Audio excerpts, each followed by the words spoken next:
This is the Angels Postcast, your instant game reaction for the Los Angeles Angels. Part of the Locked On Podcast Network.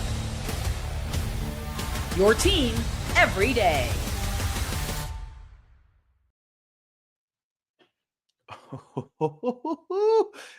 Bring it out, bring it out, bring it out, bring it out. You knew the broom was coming. You knew the broom was coming.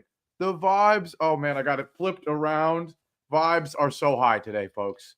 Vibes are so high. Bring it all out. Bring it all out. Bring it all out. Crazy we're doing this after getting 500, but hey, we will take it. Hello, Halo Nation. Hello, Halo hopefuls, and welcome back to the latest edition of the Locked On Angels Postcast, coming at you live. As always, hit him with the Christian Moore. Coming at you live, as always, after every single Angels game and after an Angels sweep right here on the Locked On Angels YouTube channel and after the fact, both on the channel and wherever the heck you get the Locked On Angels audio podcast feed. If you don't know who I am, I'm feeling too cool for school today. I'm Gavin Carlson, former credential journalist in the LA area, spent 4 years covering UCLA sports with the Daily Bruin, and now in year 2, I got to put the broom down. In year 2 with the Locked On Podcast Network, where it's your team every day. Our team is the Angels, baby, and you can pull out every single Angels item you own today because the Angels have completed an impressive sweep of the Boston Red Sox. They've done the unthinkable and gotten back to a 500 record for the first time in over a month. They've won a day game for the first time in 10 tries with a 5-2 win over the Red Sox, a dead, lifeless Red Sox team. Man, they looked awful today as the Angels come back from a 2-0 deficit early after the first inning. They score 5 runs in the 4th, 5th, and 6th innings to steal a win. They win 5-2. They get the sweep, and a lot of great performances today. Before we get into it, shout out to everybody in here. It's the middle of the day on a Wednesday, and yet another huge crowd. Had a huge crowd yesterday after that unbelievable win with Christian Moore, and a big crowd again today. So shout out to all the regulars. Shout out to all the new people. Remember, this is the place to be after every single Angels game right here live. I react to your comments. This is a community, and shout out to everybody in here. But let's not waste any time. Let's get right to it. I think you guys know where I'm going with this one. This is the Locked On Player of the Game. Let's not waste any time. Yusei Kikuchi with an absolute gem today. Absolutely the player of the game. He goes 7 innings, gives up just 3 hits, gives up just 2 runs, both of them unearned, by the way, 1 walk, and almost, in what has been a pretty special career, almost a career high with 12 strikeouts in this one. Absolutely dominant. I mean, the fact that there was multiple times where Montgomery was like getting ready to take him out of the game, right? Even pulled the Ron Washington with 2 outs in the 6th inning, goes up to him on the mound. We're like, are we really going to take him out? No, he wasn't. Just checks in on him. Kikuchi gets the last out. Absolutely great performance. And that signing of Yusei Kikuchi, despite the record, don't let the 3-6 fool you. A 2.79 ERA. The guy never gives up more than 3 earned runs. I forget how many consecutive starts it is without giving up 3 earned runs. He has been phenomenal. 2.79 ERA. Let me repeat that one more time. 2.79 ERA. And we've got Fury or Furry in here saying, no, not Kikuchi. It's Adell and Darno. We needed those runs to win. I respectfully, and very respectfully, but I respectfully disagree, because what have I been saying? And I'm sounding like a broken record at this point, but what do I say every single game? Make it a coin flip. Make it a close ball game. This Angels team, for whatever reason, when it is close, whenever you need some clutch hitting, they usually get the job done. And so, once again, respectfully, I love it. Once again, just like the last couple games, right? The Angels have been winning games in different ways. For a while, it was winning games because we score runs in the first inning a lot, and we score runs in the 9th inning a lot. right? Yesterday was the 8th and 10th innings, right? We like to score early in games and late in games. That's what we typically do. But a couple times recently in this stretch, this positive stretch for the Angels, it has not been that case. We have not been jumping ahead in the first inning, right? Or there's been games where we've, like earlier in the series, fell behind 3-0, then took a 5-3 lead, then lost that lead again, right? We haven't been ahead going into the second or third inning often lately. But what has been the difference is that despite giving up runs in the first inning, despite falling behind, the comeback ability, the resilience, the bounce back ability of our starters. Yes, of course, the offense has to score the runs later in the ball game for the comeback to be complete. But what you cannot forget in these comebacks is the fact that our starters are keeping us in the game.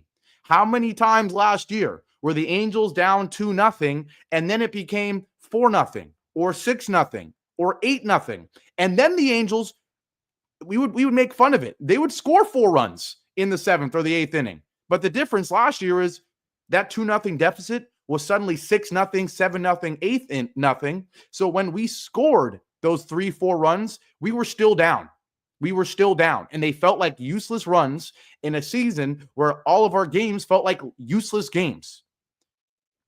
Yes, we're 500. Yes, there's a possibility that this team could be a neutral or buyer at the deadline and actually have a competitive second half of the season. But above all else, we have been saying it since day one. The goal of this season is to be competitive for as long as possible, as late in the season as possible, so that all of your young guys get meaningful at-bats in July, in August, in September, instead of being 30 games under 500 in August and everything feeling useless. Well, guess what? You can use that same logic, not for the season as a whole, but for each game, right? Of course, the goal is to win every game. The same way the goal of the season is to make it to the playoffs. It always is, right? Even though we don't do it. But in the game, outside of winning, what is the goal? For as long as possible in the ball game, in innings 7, 8, 9, be close. Have meaningful at-bats. You get a game like last night where if the Angels were down a bunch of runs and Christian Moore hits a home run, we say, golf clap, but we're pissed off, right, that we lost. But because the game is close, because the at-bats in the late innings are meaningful, because it's a close game, you're able to win games, and you're also able to learn a lot about the gusto of some of your players, right? And so I don't want it to be lost. Yes, we will certainly get to the 2 runs in the 4th, the 2 runs in the 5th, the run in the 6th. We will get to the bullpen being phenomenal once again. But I do not want us to overlook and use recency bias, see what happens in later innings, and forget the reason we were in the game in the first place. And that's because after Kikuchi gives up 2 runs in the first inning, mind you, didn't get much help from his team. An error by Kingery gets Duran, and I know I said Duran. I was thinking of Jalen Duran, basketball player. It's Jaron Duran, right? But because of the error, it's unearned runs in this one, right? Despite that, what a veteran response. Once again, from Yusei Kikuchi. And this is not the first time he's had a rough start to the ball game and then settled in. That's when you know your stuff is good. That's when you know mentally, physically, and your stuff that you are locked in. When you're able to go through the order a second time and a third time and have a bunch of swing and misses and have the resilience, right? So don't overlook Kikuchi's start, man. It was phenomenal. Anytime you can strike out 12, anytime you cannot have an earned run, get through 7 innings. Let's not forget, we do have tomorrow off, but this bullpen has been used a lot. And so not only do you save bullpen arms, now you have tomorrow off. You're as fresh as could be going into Friday night against the Nationals. So Yusei Kikuchi, he is your player of the game. The offense did its thing as well at times, but he is your player of the game. He's the reason this game was close, and he is the number one reason why you won this ball game. So shout out to him the same way we got great starts from Tyler Anderson, albeit not 5 full innings. Still a great job by him. We've gotten it from Soriano a lot recently. You know, Kohanowitz has mixed it in every once in a while. The fact that we are able to keep games close because our starters are doing their job and showing resilience and a bounce back ability It's huge. It is absolutely huge. So Yusei Kikuchi, he deserves the whole first segment. He is your player of the game. One more time, in case you forgot, 7 innings without an earned run. That error results in 2 unearned runs. He gives up just 3 hits, just 1 walk, 12 strikeouts. Dominant. The fact that he's only 3-6 is a crime. The ERA is 2.79, and he's absolutely proven that this was not just a fluke. This was not just a fluke. Had a good couple of months with the Astros. No. This signing feels real legit at this point. It's exactly what we need. A power lefty arm. Now, and you got a power righty arm in Soriano. You've got some finesse in Tyler Anderson, some finesse in Kyle Hendricks, some in between in Jack Kohanowitz. This rotation has quietly been very, very solid. So we're going to take our break here. When we come back, we will get into the hitting performances, including Jo Adell capping off, or the month's not even over yet, but already one of the best months we've ever seen from an Angel hitter, at least from a power standpoint. We'll get to that. We'll talk about Travis d'Arnaud. We'll talk about the series as a whole. And yes, we will preview the first opportunity to get to over 500 since game 21 of the season. We'll do all of that after our break here on what? On a victory edition of the Locked On Angels Postcast. I'll be right back. Now, on this Wednesday, today's show is brought to you by Supply House. Get the supplies you need from the site made for the skilled trades, Supply House. Whether you're in plumbing, HVAC, or electrical work, Supply House is the reliable way to order products online. Their easy-to-use website is packed with helpful resources and the latest product info to help you get the job done right.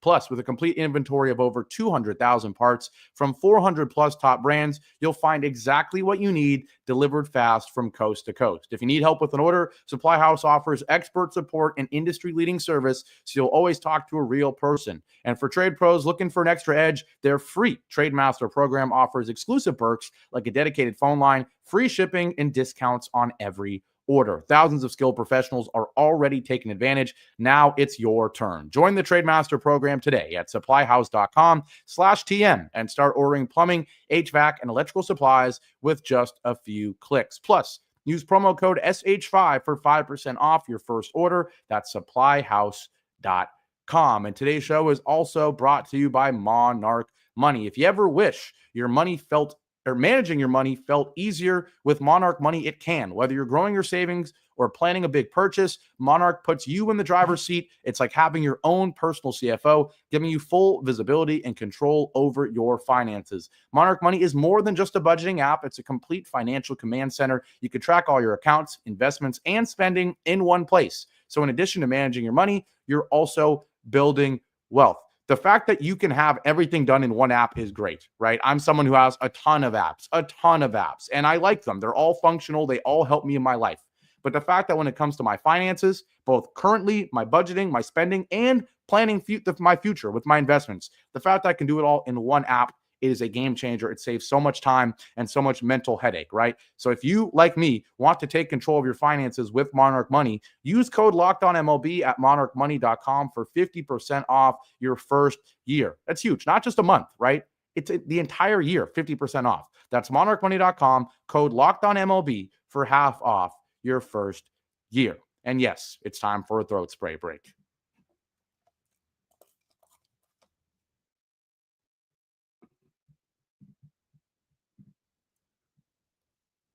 Back here live on a victory edition, a sweep edition of the Locked On Angels Postcast. Angels back to 500 in the record column. 500 record, 40-40 through 80 games. How great it would be to go exactly halfway through the season being over 500. That would absolutely make it a successful first half of the season, and they have that opportunity this weekend at the Big A against the Nationals. But they get to 500 for the first time since May 23rd, thanks to a stellar 7-inning start, 12 strikeouts, just 3 hits, just 1 walk, 2 runs, both unearned from Yusei Kikuchi. That's why he's your player of the game. But let's not forget, the Angels were down 2-0 because of those early unearned runs, and it took, once again, some home run halo magic for the Angels to get back into this one and ultimately take the lead and win it. And that's where we take you to the turning point. Time to reveal where the game was won or lost. It's the turning point. And of course, it's that bottom of the 4th inning where the Angels go back to back. back-to-back jacks. Look, at this point, we just have to accept it, right? There's teams that are good offenses because they get a lot of hits. There's teams that are good offenses despite not having a lot of hits because they play small ball. They get on via the walk. They steal bases. They have sack bunts. They have sack flies. And then there's offenses that are good despite not getting a lot of hits because, man, oh man, they just hit a bunch of freaking home runs. And at this point, we have to accept that at least right now, that's who the Angels are. And at least it's getting the job done enough, right? Jo Adell continues to have an unbelievable month of June. If you listen to the post-game interview from him, and I did, it was a great one, right, for Jo Adell. First and foremost, he's entered pretty unique, special territory. His 10th home run in the month of June. Angels hitters that have done that, the likes of Mike Trout and Anderson and Salmon and Ohtani, right? Not very many guys. I think there's one or two others. He's in special category with 10 home runs in the month of June. There's still a few games left for him to get to 11 or 12. He's got 17 on the year. And yes, is the average not great? Yes. Does he strike out a ton? Yes. But at the end of the day, maybe I glaze OPS a little bit too much. It's just a perfect stat in my opinion. It summarizes everything. It accounts for, on base percentage and slugging and average and strikeouts and all of that, right? If you just want to look at one stat, not more in my opinion, just look at this. Look at your OPS, and in my opinion, it's pretty easy. Jo Adell has suddenly skyrocketed to the top OPS on the team, 793, because the man has 17 home runs. He gets another 2 RBIs in this one. He goes 2 for 4 because he had another RBI.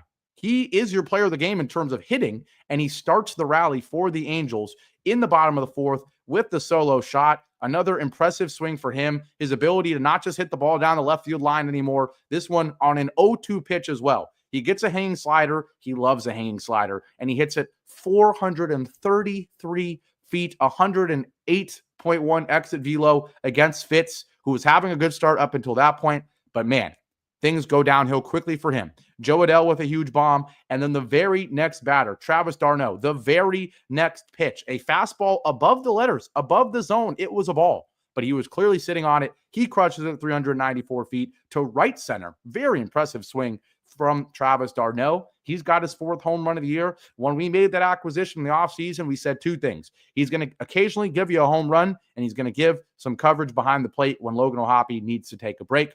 That's what he's done a couple times, and all of his home runs, let's be honest, I think of all 4 of his home runs might be meaningful home runs. He hasn't had one in a game where we're already up 8-0 or a game where we're down 8-0. Feels like all of his home runs have been in important moments, and he gets it done there once again. That even the game at 2. Again, don't forget it. At this point, Kikuchi was absolutely grooving. He strikes out the side in the 5th to keep that momentum going, and then the offense keeps that momentum going. Nolan Shano, sure, he didn't have a hit in this series, but he did get on via the walk here to start the bottom of the 5th. Christian Moore ends up on base on a fielder's choice. Trout, again, another guy who maybe didn't have a great series in terms of base hits, but boy, oh boy, did he take a lot of walks. He makes it 1st and 2nd. Ward strikes out, but then 2 on, 2 out, 2-2 ball game. And guess who? Jo Adell again. This time it's a fastball, outside corner, 1-1 pitch. He's looking for it. For him to hit a ground ball up the middle, that might be even more beautiful than the home run from Jo Adell. He's getting it done in different ways. They've been talking a lot about his batting practices, him hitting the ball to right center field suddenly all the time.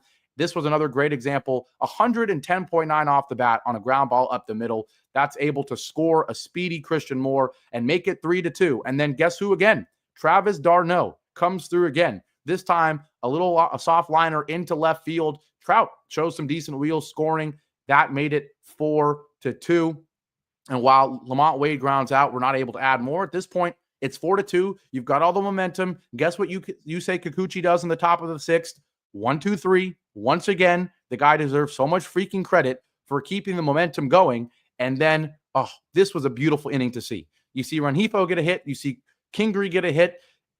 Despite the pop out from Shanuel, new pitcher comes in. It's Zach Kelly. Christian Moore strikes out. But then once again, talk about a guy you want to see have a 2-2 RBI single.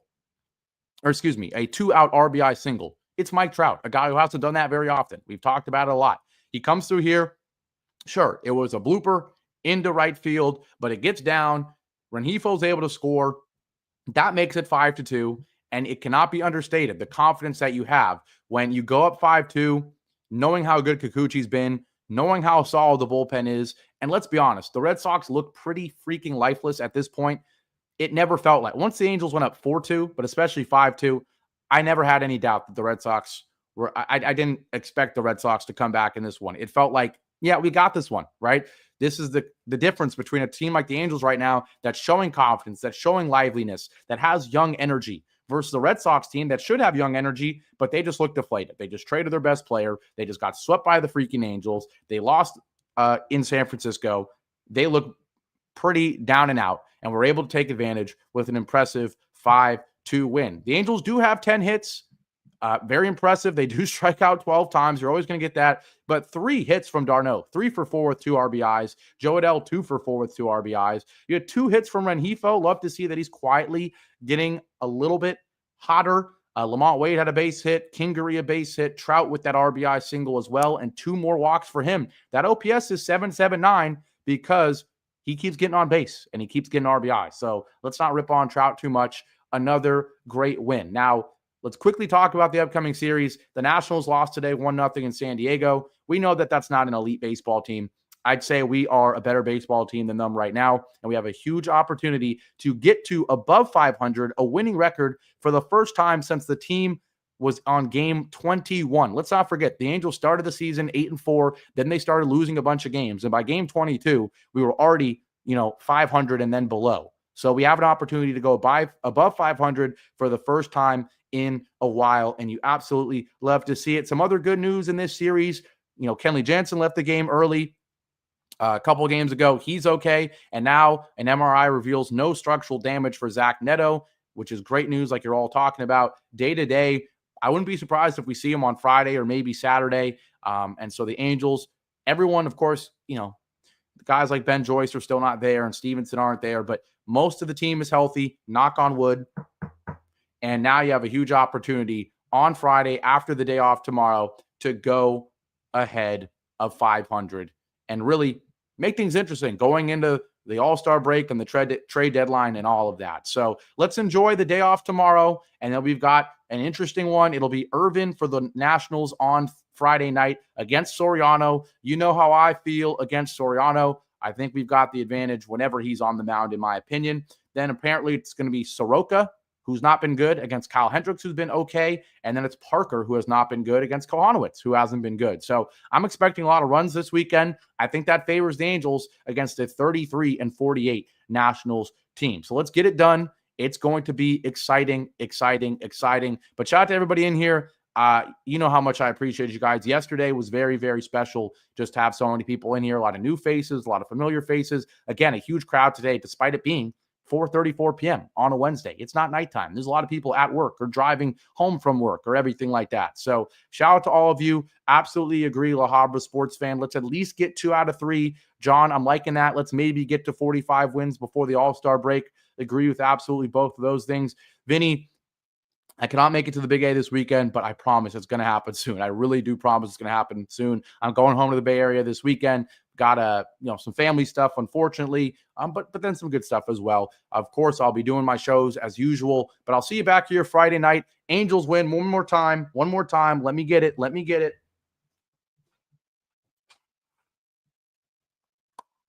It's the sweet broomstick, baby. Get your brooms out. Have a great rest of your Wednesday night, and I'll see you back here Friday night. It's a night game. It's a Friday night. Yes, AJ's right. Don't forget to vote for our Halos in the All-Star voting, and I'll see you back here Friday night. Angels win. Angels sweep. Angels are 40-40. We've got a huge series upcoming this weekend. I'll see you there. Take care.